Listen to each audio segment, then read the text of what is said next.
This is the 2006 Impacts and Collisions question. We can see here that they're impacting along the j-axis, so no change in I. Just jot that down so you don't make a mistake. We have A coming up in this direction, so that's positive j 0I. So A has positive j 0I and it's coming with U, so 0 in the I direction plus U in the j direction for A. It collides with an identical smooth sphere B, so we can call our masses M. And we have B. And B is traveling in a positive I direction with no j, so positive I, U is the speed, plus 0j. Mass M, and then no change in I, so we're going to have 0I plus pj.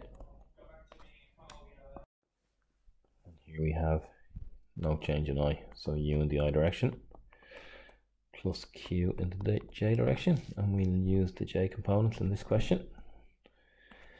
For the conservation of momentum, we're going to have m times U plus m times 0 is equal to m times p plus m times q.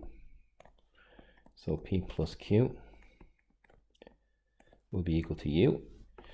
With Newton's experimental law, we're going to have p minus q over U minus 0 is equal to minus E, and it is in terms of E this question, so equals the U that would be on the bottom times minus EU. Save ourselves a line. We can combine these two straight away to get 2p equals U minus EU. So p is equal to U over 2 minus EU over 2. What would that make Q?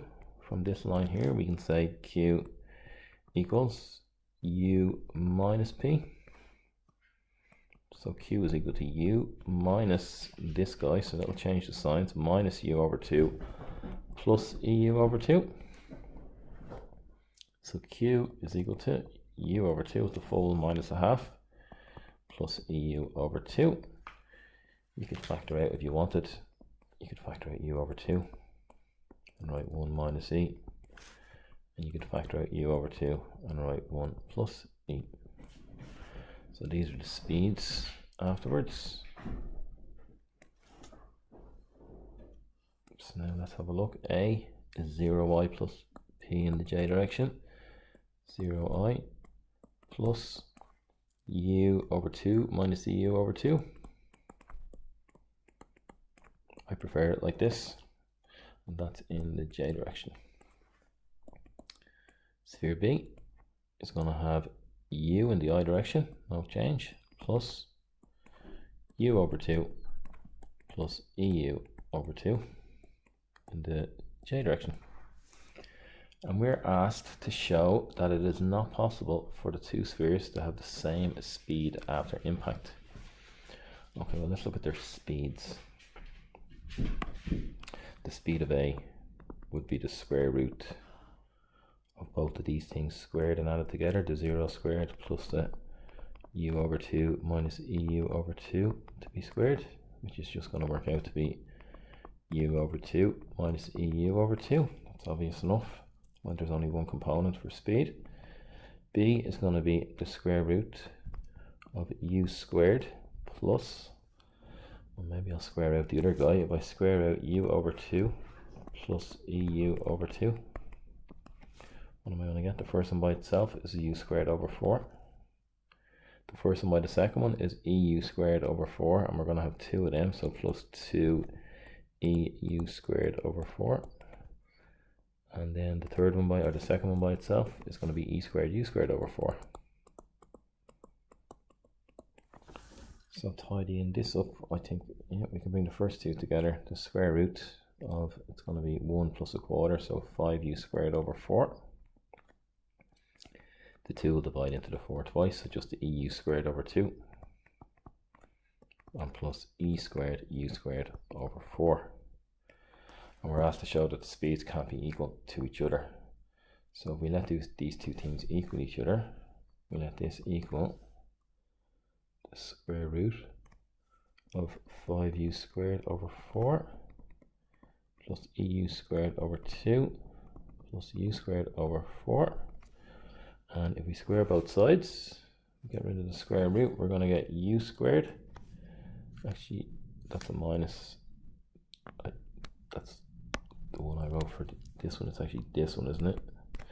So minus, just be careful, that one can't be equal to B. So is that equal to the right hand side? So U squared over 4, and it's just minus EU squared over 4 twice, so EU squared over 2.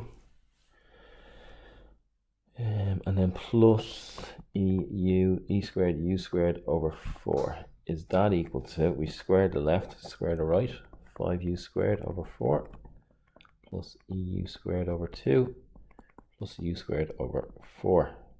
They will cancel for us. And we're left with, and we can definitely divide everything by U squared. And let's just write out what we have now. So we have minus E over 2 plus E squared over 4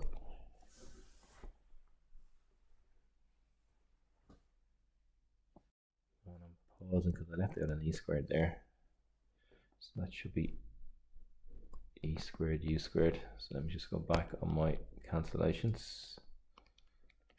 I have U squared over 4 and 5U squared over 4. So if I bring the U squared over 4 to the right, I'm just going to be left with U squared, 5U squared over 4 minus U squared over 4.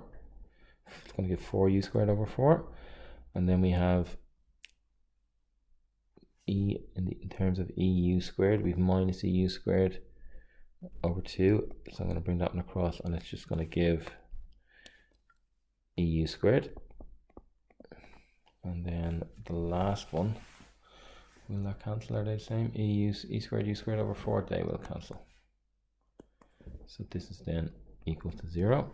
Dividing by U squared, we're going to get 1 plus E will be equal to 0. So E would have to be minus 1, which it can't be.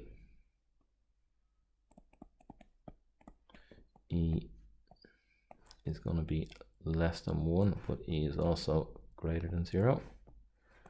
So therefore, what were they asking us? The speeds can't be the same. Speeds are not the same.